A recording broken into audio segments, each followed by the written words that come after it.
DJ Ajay Malpal.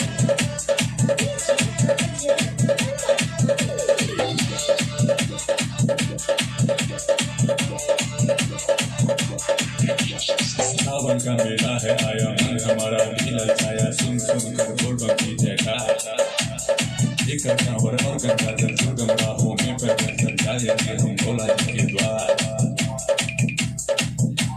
सावन का मेला है आया मन हमारा भी ललचाया सुन सुन कर बोल बंकी जयकार लेकर कांवर और गंगा जल दुर्गम राहों में पैदल चल जाएंगे हम भोले के दरबार। कांवरिया कांवरिया कांवरिया बन के हम जाएंगे झूमेंगे नाचेंगे गाएंगे।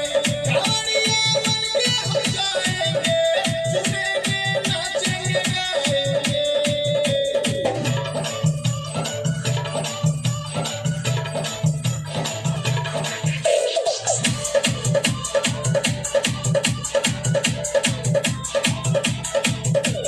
DJ Ajay Malpal. वर्षों की तृष्णा को हम भी मिटाएंगे। काका सवारी को दर्शन कर पाएंगे। वर्षों की तृष्णा को अब की मिटाएंगे। काका सवारी को दर्शन कर पाएंगे। कांवरिया कांवरिया कांवरिया बन के हम जाएंगे झूमेंगे नाचेंगे गाएंगे। कांवरिया बन के हम जाएंगे झूमेंगे नाचेंगे गाएंगे।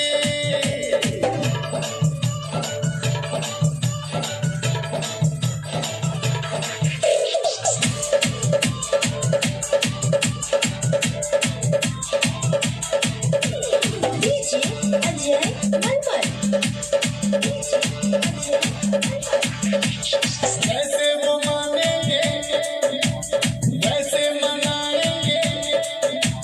शीलम व गाजा भांग उनको चढ़ाएंगे।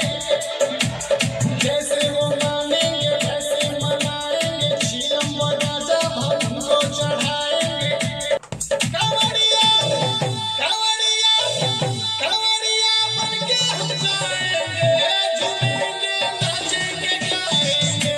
कांवरिया बन के हम जाएंगे झूमेंगे नाचेंगे गाएंगे।